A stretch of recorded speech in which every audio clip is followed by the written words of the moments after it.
जय गुरु महाराज जी के चरणों में कोट कोट प्रणाम। आप सभी प्रेमी भाई बंधुओं, आज का ये सत्संग है कि हमारा मन तो एक है। या तो हम भगवान की भक्ति कर लें, गुरु की भक्ति कर लें, या तो दुनिया के कामों में हम लग जाए। आज इसी पर सत्संग किया जाएगा।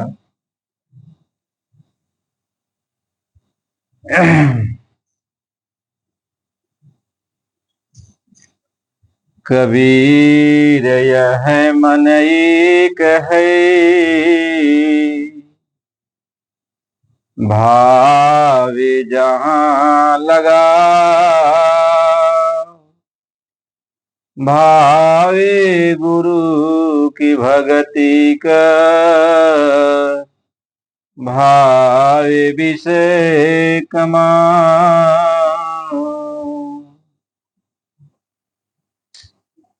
यानी हमारा आपका सबका, जितनी भी आत्माएं हैं, सबका, जिन लोगों ने सही धारण कर लिया है, जितनी सारी आत्माएं हैं, सबके पास एक मन है। सबके पास एक मन है। और ये मन हमारा दुनिया का रंग भी देखना चाहता है, दुनिया के विषय भोगों का स्वाद भी लेना चाहता है, दुनिया की हर वस्तुओं में आनंद खोजता है, दुनिया में हर तरह से यह अपना मनोकामना सिद्ध करना चाहता है। मनोकामना का मतलब होता है मन के अंदर जितनी भी इच्छाएं उत्पन्न होती है उसको मनोकामना कहते हैं।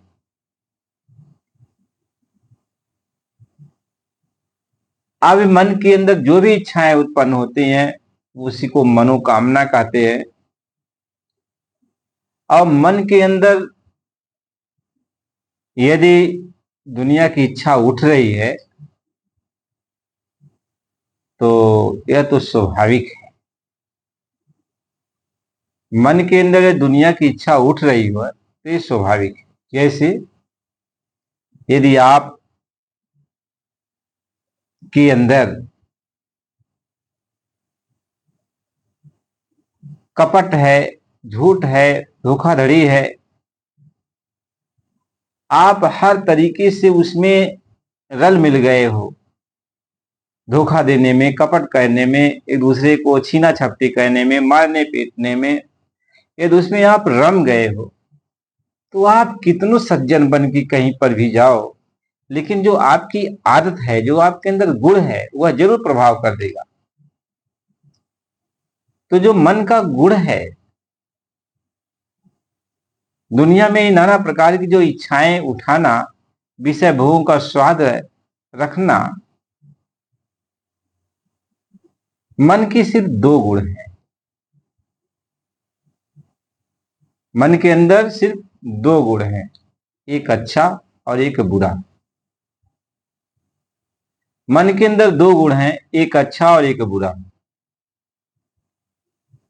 और ये अच्छा और बुरा, ये दोनों गुण मन के अंदर हमेशा उठते रहते हैं, उत्पन्न होते रहते हैं, क्योंकि मन के अंदर ये दोनों गुण है। ऐसा नहीं है कि बाहर से मन को दिया जाता है, नहीं, मन को ये दो गुण हमेशा मिला हुआ। जब से मन बना है तब से इसके पास ये दो गुण है, अच्छा और बुरा। ज्ञान भी है मन के अंदर और अज्ञान भी है। मन से लाभ भी मिलता है और मन से हानि भी होती है। मन कोई काम ऐसा कर दिया कि लाभ मिल गया, मन कोई ऐसा काम कर दिया कि हानि हो गई। मन भगवान को मानता भी है और नहीं मानता है। मन भक्ति करना भी चाहता है और नहीं भी करना चाहता है। यानी ये दो गुण है इसके पास, हमेशा मौजूद रहते हैं। अभी नहीं है कि भक्ति कर रहा है मन तो भक्ति करता रहेगा, नहीं, भक्ति छोड़ देगा, क्योंकि जब उसका दुर्गुण उत्पन्न हो जाएगा, ये तो गुण है मन के, जब वो अवगुण उत्पन्न हो गया तो भक्ति को छोड़ देगा। ये मन के पास ये दोनों गुण और अवगुण, ये दोनों गुण हमेशा रहते हैं।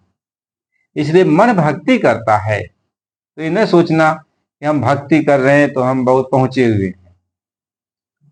वही मन भक्ति छोड़कर फिर भक्ति का विरोध करने लगता है, ये मन है। अब इस मन को आप चाहे भक्ति में लगा दो और चाहे दुनिया में लगा दो, चाहे भक्ति में लगा दो और चाहे दुनिया में लगा दो, मन तो एक ही है। देखो, महात्मा प्यार से समझाते हैं, आत्मा अलग है और मन अलग है। जब आत्मा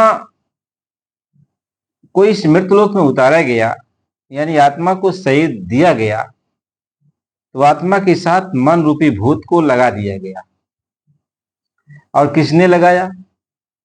ईश्वर और माया ने लगाया। ईश्वर और माया ने मिलकर मन को उत्पन्न किया। यह मन किसका पुत्र है? ईश्वर और माया का, यानी दोनों का मिला हुआ ये पुत्र है।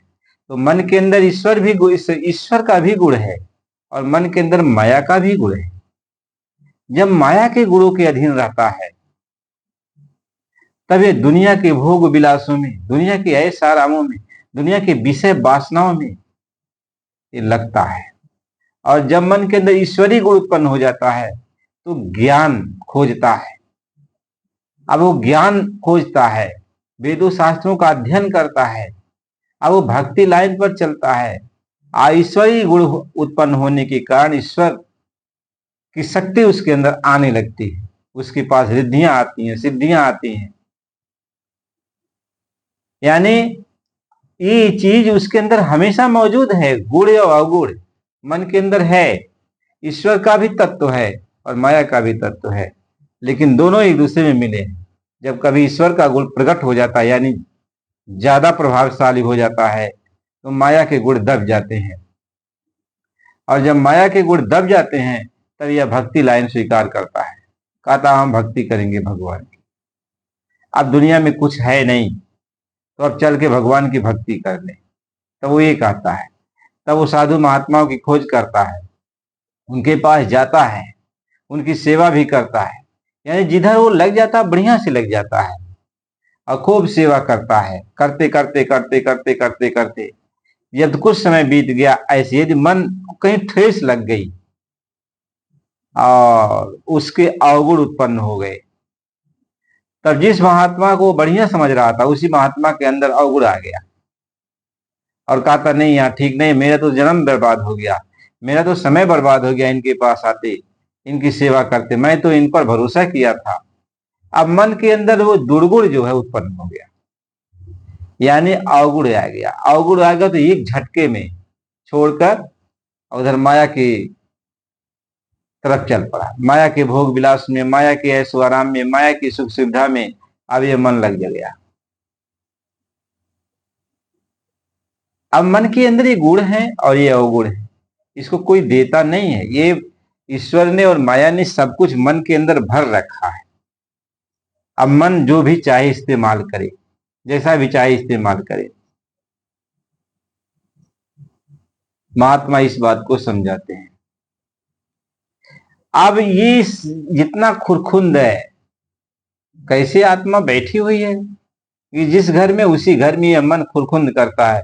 कभी विद्या का पाठ करेगा, कभी जाप करेगा, कभी ताप करेगा, कभी पूजा पाठ करेगा, कभी ज्ञान की बड़ी चर्चा करेगा। यानी आत्मा को सुना रहा है कि भगवान की भक्ति करनी चाहिए, यहां से निकलना चाहिए, चलना चाहिए। और जब मन को झटका लग गया तो फिर आत्मा को सुना रहा है, नहीं सब बेकार है, भक्ति भाव कुछ है वह नहीं, भगवान होते नहीं है, कहीं ईश्वर है नहीं। अब दुनिया के रंग में जब तक जियो मौज मस्ती कर लो। अब ये चीज यानी आत्मा को कभी अच्छा सुनाता रहेगा और कभी खराब सुनाता रहेगा। यानी आत्मा के सामने नाना प्रकार के सपने दिखाता रहेगा। दुनिया में चला गया तो मोह माया में लिप्त हो गया। बेटा का मोह, बेटी का मोह, परिवार का मोह, समाज का मोह, रिश्तेदारों का मोह, उसमें उलझा दिया आत्मा को। आत्मा देखती है कि मन हमारा अवरोधन कर रहा है। जब उधर से हट गया, ज्ञान की तरफ आ गया, तभी आत्मा देखती है कि अभी मन तो भक्ति लाइन में चल रहा है, गुरु के प्रति जा रहा है, भगवान के प्रति जा रहा है, अब उधर ही लग गया है। यही दोनों को देखने वाला कौन है? ये आत्मा है। मन के इस गुण अवगुणों को देखने वाली ये आत्मा है, और यही दृश्य आत्मा के सामने आता रहता है। आत्मा मजबूर है।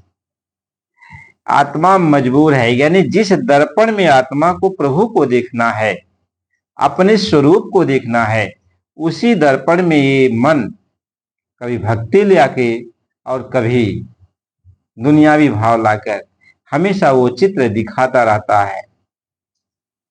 हमेशा वह तरंग उठती रहती है। इसलिए ये आत्मा अपने स्वरूप को देख नहीं पाती, ये आत्मा अपने प्रभु को देख नहीं पाती, अपने स्वरूप की पहचान कर नहीं पाती। क्योंकि आत्मा जब भी अपने स्वरूप को देखेगी, जो सामने दर्पण है, यानी जो सामने अंतःकरण है, वह एक दर्पण है, वह एक जल है, स्वच्छ निर्मल। जब वह जल स्थिर हो जाएगा, शांत हो जाएगा, शीशा की तरह हो जाएगा, तब आत्मा अपने रूप को उसमें देख लेगी। लेकिन ये तब तक वो जल स्थिर नहीं होगा जब तक मन गुण और अवगुण उसमें उठाता रहेगा। कभी अच्छाई और बुराई, कभी अच्छाई कभी बुराई, कभी अच्छाई कभी बुराई, ये मन एक करता रहेगा तब तक जैसे कोई तालाब हो, स्वच्छ तालाब है, लेकिन जब बार बार उसमें तरंग उठती रहेगी तो आपका चेहरा उसमें साफ दिखाई नहीं पड़ेगा, कटता रहेगा, कटता रहेगा। तो आप अपने आप को देख, चेहरा आपको तभी दिखाई पड़ता है पानी में जब वो जल स्थिर हो जाता है, जब जल स्थिर हो जाता है। ऐसे आत्मा के सामने जो अंतःकरण है, जो दर्पण है, आत्मा के सामने जो दर्पण है, उसमें नाना प्रकार की लहर उठती है। ये मन के द्वारा लहर उठ रही है। कभी मन जोगी बैरागी बनेगा तो कभी मन भोगी जोगी बनेगा, कभी ईश्वर को प्राप्त करने वाला बनेगा, कभी धर्म कर्म को मानेगा, कभी अधर्म को मानेगा, कभी राम को मानेगा, कभी कृष्ण को मानेगा, तो कभी बुद्ध को मानेगा, कभी किसी को मानेगा, कभी किसी को नहीं मानेगा। ये मन है। अब इसी उलझन में आत्मा पड़ी रहती है। इसी खेल को आत्मा देखती रहती है, मन के खेल को, और देखते ही रह जाती है। मन का खेल बंद नहीं होता है, अब अंतःकरण रूपी दर्पण साफ होता नहीं है, तो आत्मा अपने रूप को देख पाती नहीं है। यही दृश्य जुगों जुगों तक होता रहा, होता रहा। अब जैसे टीवी देखते देखते आदमी आदी हो जाता है और टीवी देखने में ही लग जाता है, पिक्चर देखता है उसी को देखने में लग जाता है और भूल जाता है कि मुझको क्या करना है क्या नहीं करना है। ऐसे जुगों जुगों से आत्मा ये मन के गुण अवगुण को देखते देखते अपने को भूल चुकी है कि मैं कुछ हूं, भूल चुकी है। अब उसको ये लगता है कि जो उसका गुण है वह मेरा गुण है, जो उसके अवगुण है वह मेरा अवगुण है। वह अच्छा कर रहा तो मैं अच्छा कर रहा हूं, वह बुरा कर रहा तो मैं बुरा कर रहा हूं। आत्मा व मन की हर क्रियाकलाप को अपना समझ के बैठ गई। कभी वह अंतःकरण साफ शांत हुआ ही नहीं, साफ हुआ ही नहीं। इसलिए आत्मा को अपने स्वरूप की पहचान नहीं हो पाई, अपने आप की पहचान नहीं हो पाई। इसीलिए कहा को करे पाप और को पावे फल भोग। अब मन ये सारा पाप करता है, अच्छा बुरा करता है। अब आत्मा उसी को देखते देखते अपने को स्वयं वही बन गई। अब जब आत्मा से पूछा जाता है कि तुमने ये काम किया, तो आत्मा कहती हाँ। तुमने ये बुरा काम किया, तो आत्मा कहती हाँ। अब आत्मा हुंकारी भरती है, अब आत्मा हुंकारी भरती है, यहां मैंने किया। बस इसी इसी हुंकारी भरने के कारण आत्मा को सजाए दिया जाने लगा। नरकों में कभी, 84 में कभी, नाना प्रकार की यातनाएं आत्मा को दी जाने लगी। बस इतना कहने के कारण, क्योंकि आत्मा भूल चुकी, अपने आप को ही भूल गई। अब अपने आप को वैसे दृश्य को मन को अपना स्वरूप मान लिया। इसलिए कहा कि अब मन आत्मा तन को भी अपना मान लिया और मन को भी अपना मान लिया, यानी तन मन के पिंजड़े में आत्मा कैद हो गई। अब इस तन को भी अपना मानती है और मन को भी अपना मानती है। मन में भूख लगती है तो आत्मा कहती मुझे भूख लगी है। मन प्यासा है तो आत्मा कहती मैं प्यासी। यानी मन की हर चीज आत्मा को अब स्वयं महसूस होने लगता है। मन को दर्द होता है तो आत्मा को दर्द होने लगता है। महात्मा इसी चीज को समझाते हैं कि कबीर मन तो एक है, भावे जहां लगाओ, अभावे गुरु की भक्ति कर भावे विषय कमाओ। एक मन है, चाहे गुरु भक्ति में लगा दे और चाहे विषय भोगों में लगा दे, विषय भोगों में लगा दे। महात्मा ये समझाते हैं। लेकिन मन जब तक विषयों में लग जाएगा तब भी कुछ समय के बाद फिर भक्ति में आ जाएगा, फिर भक्ति करते करते फिर विषयों में लग जाएगा। तो महात्मा ये समझाते मन को ऐसी किस जगह लगा दिया जाए ताकि वह उस जगह से फिर हटे नहीं। जब वो हटेगा नहीं, उसी जगह वो पड़ा रहेगा, शांत हो जाएगा उस जगह, तो ये दर्पण, ये जो अंतःकरण, ये साफ हो जाएगा। और जब अंतःकरण साफ हो जाएगा तो आत्मा को अपना स्वरूप दिखाई पड़ जाएगा। इसलिए महात्मा ये समझाते हैं कि कोटि जतन से मन नाही माने, कोटि जतन से मन नाही माने, धुन सुन करे मन समझाई। कहते हैं कि करोड़ों जतन करने के बाद, करोड़ों उपाय करने के बाद भी ये मन जब नहीं मानता है, अच्छा कभी बुरा, अच्छा कभी बुराई करता रहता है, तो महात्माओं ने देखा कि मन को रोकने का क्या जरिया है। तो महात्माओं ने रिसर्च किया, देखा कि यह मन जो उत्पन्न हुआ है, यह मन जो उत्पन्न हुआ है, यह ईश्वर और माया से उत्पन्न हुआ है। ईश्वर और माया से उत्पन्न हुआ है। तो अब इसको ईश्वर और माया में ही लगा देना चाहिए। तो खोज करते हुए महात्मा ने तब इस मन को ईश्वर और माया की जो धुनें हैं, यानी जो धुन निकल रही है, जो आवाज निकल रही है ईश्वर की, उस आवाज से इस मन को जोड़ देते हैं, यानी ईश्वर की धार से जोड़ देते हैं। अब ईश्वर की आवाज को यह मन जब सुनने लगता है तो ईश्वर की आवाज को सुनते ही वो शांत हो जाता है। जैसे आदमी रोता बच्चा चिल्ला रहा हो, लेकिन माँ को जब पा जाता है तो बच्चा शांत हो जाता है, पिता को पा गया तो बच्चा शांत हो गया। इसी तरीके से अपने स्रोत को, अपने सागर को जब ये मन पा जाता है तो मन ये शांत हो जाता है, मन शांत हो जाता है। इसलिए महात्मा जो है इस मन को, धुन को सुनने में लगा देते हैं कि ये मन तू धुन को पकड़, धुन को पकड़ा देते हैं। जब मन धुन को पकड़ लेता है, कहते कोटि जतन से मन ना माने, धुन सुनकर मन समझाई। धुन को जब सुना दिया तो मन उसमें सुनने लगता है। जब सुनने लगता है तो जो स्रोत है, जो सागर है, यानी भगवान ईश्वर की जो आवाज निकल रही है, उनकी जो धुन निकल रही है, उसमें आनंद है, उसमें मिठास, उसमें ठंडक है। जिस ठंडक को पा करके ये मन बिल्कुल शांत हो जाता है, बेसुध हो जाता है। जब मन बेसुध हो जाता है तो आत्मा के सामने जो दर्पण है, अब वो दर्पण शांत हो जाता है, दर्पण स्थिर हो जाता है, दर्पण में जो गंदगी थी वो हट जाती है। तो इधर मन को धुन में लगा दिया और दर्पण सामने साफ हो जाता है, तो आत्मा को अपने स्वरूप नजर आने लगते हैं। आत्मा अपने रूप को देख लेती है, अपने आप को पहचान लेती है।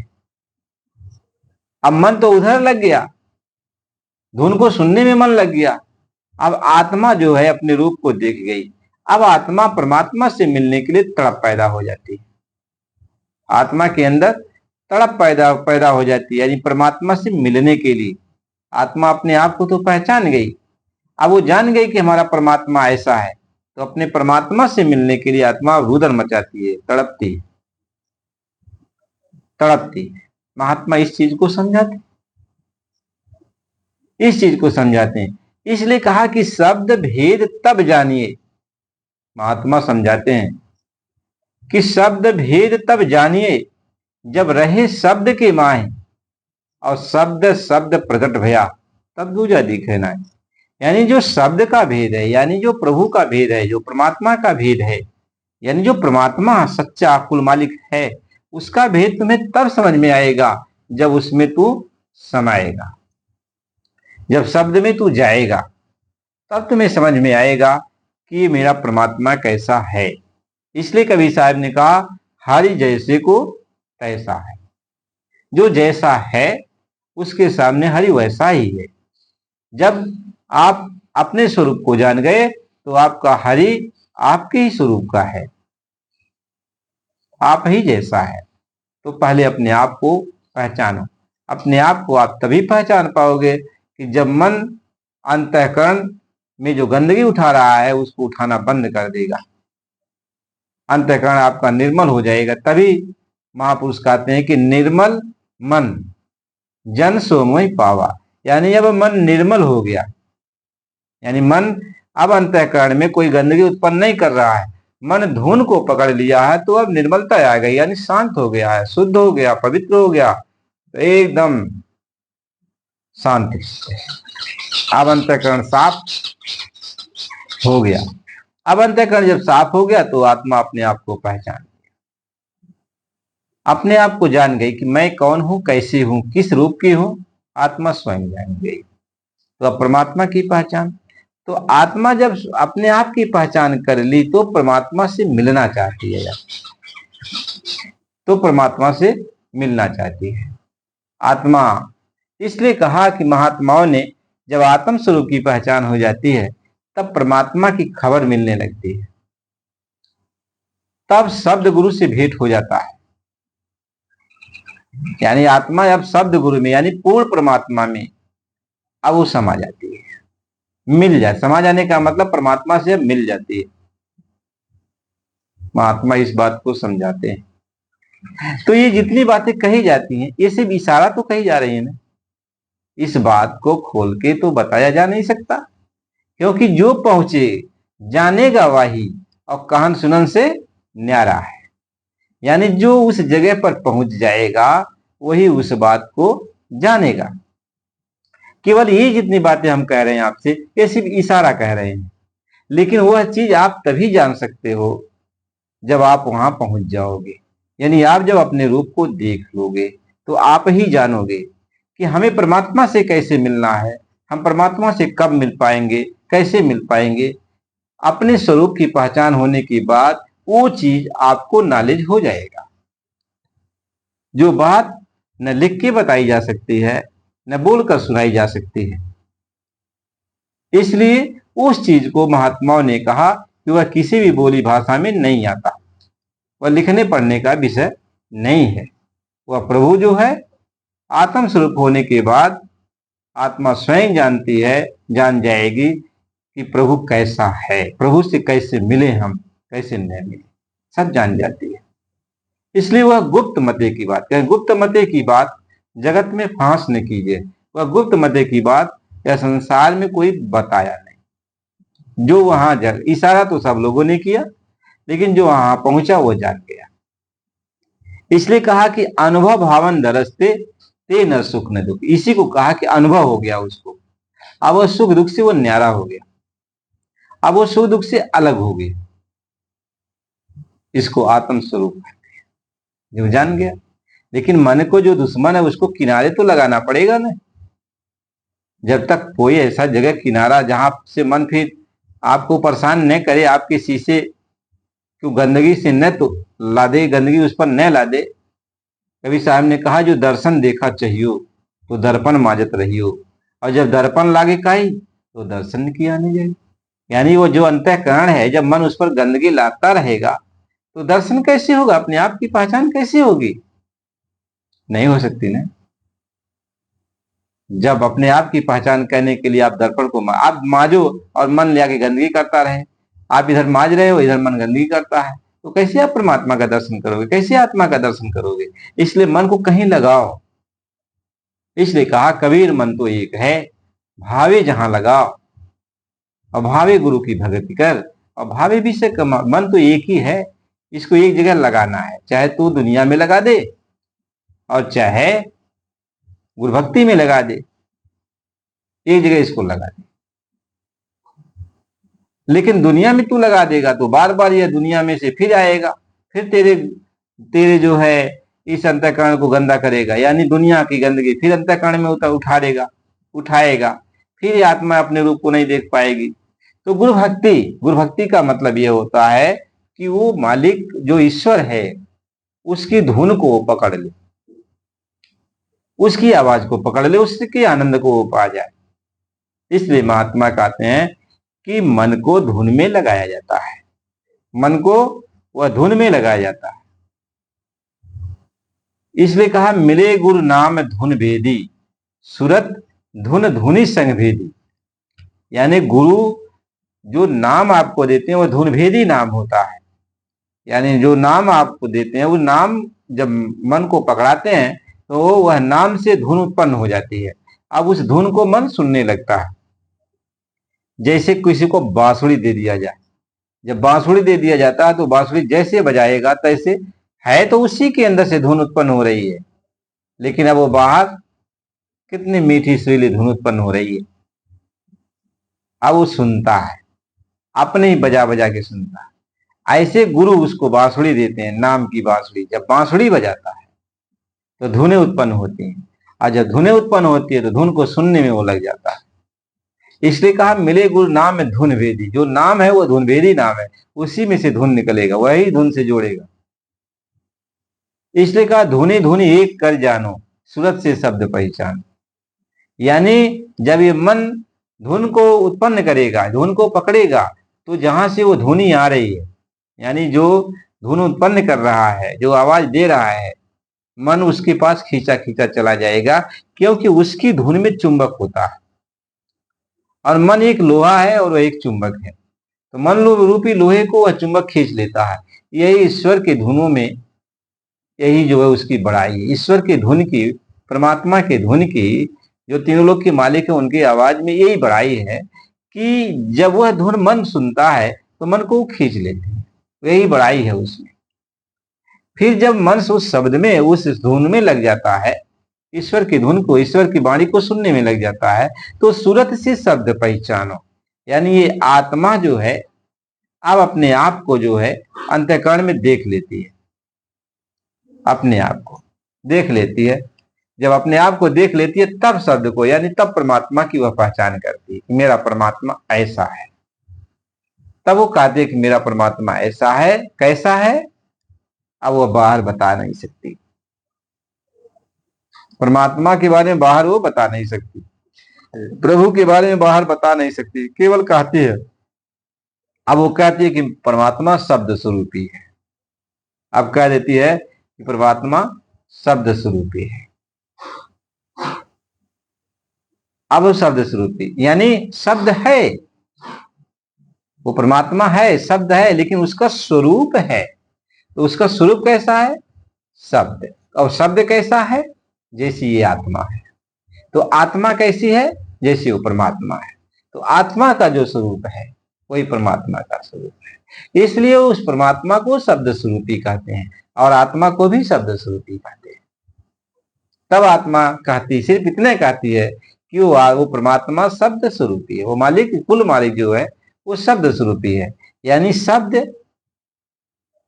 का मतलब होता है आत्मा का जैसा स्वरूप है वैसे उस प्रभु का स्वरूप है।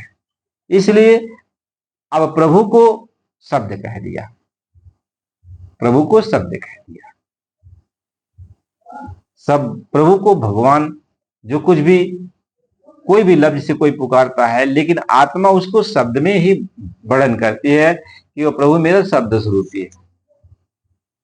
कबीर साहिब जी महाराज कहते हैं, आचारी सब जग बना और विचारी मिलन को। आचार से तो पूरे संसार में आचारी, संसार के लोग, नियम धर्म संयम से रहने वाले सब जगह लोग हैं, लेकिन परमात्मा के बारे में विचार करने वाले कम लोग हैं। कहें आचारी सब जग बना विचारे मिला न कोई। तो अब जब विचार करेगा, आचार से जब वो विचार करने लगेगा कि आखिर हम पूजा क्यों करते हैं, किसको पाने के लिए करते हैं, इनके बारे में, सबके बारे में जानकारी करना शुरू हो जाएगा। जानकारी करने का मतलब होता है विचार करना। जैसे आप सत्संग सुन सुन करके विचार करोगे, अपने अंदर जानकारी करोगे, तो विचार करते करते, यानी करोड़ों बार सत्संग सुने, आप बहुत लोगों का सत्संग सुने, तो विचार कर रहे हो क्या सही क्या गलत, क्या सही क्या गलत, किस पर चलना चाहिए किस पर नहीं चलना चाहिए, क्या और मार्ग अच्छा है कौन नहीं, हर तरह से आप सुन रहे हो सत्संग, तो उस पर विचार कर रहे हो। तो कहते आचार्य सब जग बना विचारे मिलन कोट, और कोट आचार्य बारी एक विचारी जो है, यानी करोड़ों लोग आचार विचार कर रहे हैं, लेकिन यदि इसमें एक विचार करने वाला है तो उन करोड़ों लोगों से वो अच्छा है। क्योंकि अब सत्संग सुन सुन करके, यानी हर चीज को वह देख देख कर उस पर विचार कर रहा है, यानी एक एक कदम फूक फूक के कर चल रहा है। फिर आगे कहते हैं महात्मा, फिर आगे कहते हैं कर बंदगी विवेक की। अब आचार के बाद, विचार के बाद वो कहते हैं विवेक की बात करो, कर बंदगी विवेक की और भेष धरे सबको। कहते हैं अब विवेक की बात करो, यानी आप विचार तो किया, लेकिन विचार में भी आप विवेक लगाओ। विवेक किसको कहते हैं कि जैसे मान लीजिए 10 चीज मिल गई, 10 आपको सही लगता है, लेकिन है उसमें एक ही सही, लेकिन सब एक ही जैसे है, 10 वस्तुएं एक ही जैसी हैं, लेकिन उसमें एक ही सही है। अब विवेक उसको कहते हैं कि उस 10 में से जो एक को छांट ले,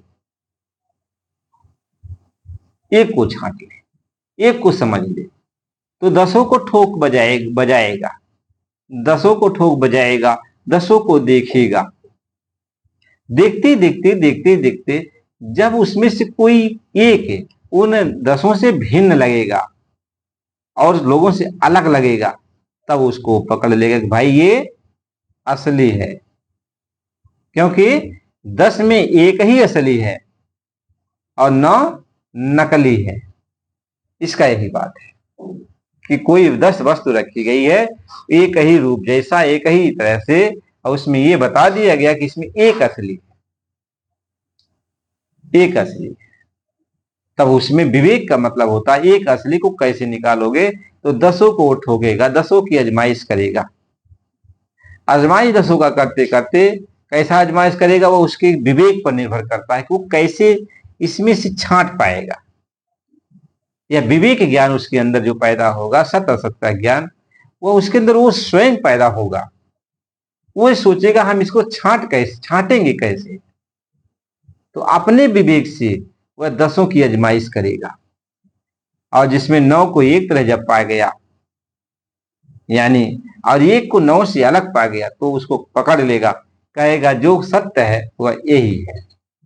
इसी तरीके से कहते हैं कि कर बंदगी विवेक की, भेष धरे सबको, और वह बंदगी बही जाने दे जय शब्द विवेक न हो।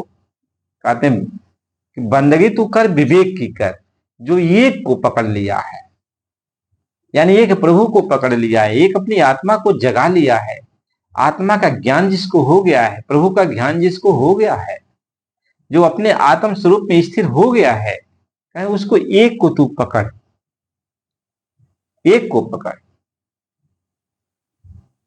कहे कर बंदगी विवेक की और भेष धरे सबको, उसको तू पकड़, उसी की बंदगी कर, और सब तो भेष बनाए हुए बैठे हैं उसी जैसा, उसी जैसा।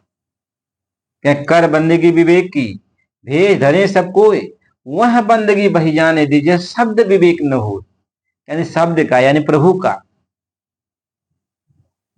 जो प्रभु को धारण नहीं कर पाया, अपनी आत्मा को नहीं जगा पाया, अपनी आत्मा को नहीं देख पाया, प्रभु को नहीं जान पाया, उसके बारे में कहते हैं कि जिसने प्रभु को नहीं जान पाया, अपनी आत्मा को नहीं जान पाया, वहां तू बंदगी मत कर, बही जाने दे, तू बंदगी कर या न कर, यानी उस पर ध्यान मत दे, कि वहां बंदगी बही जाने दे, यह शब्द विवेक न हो।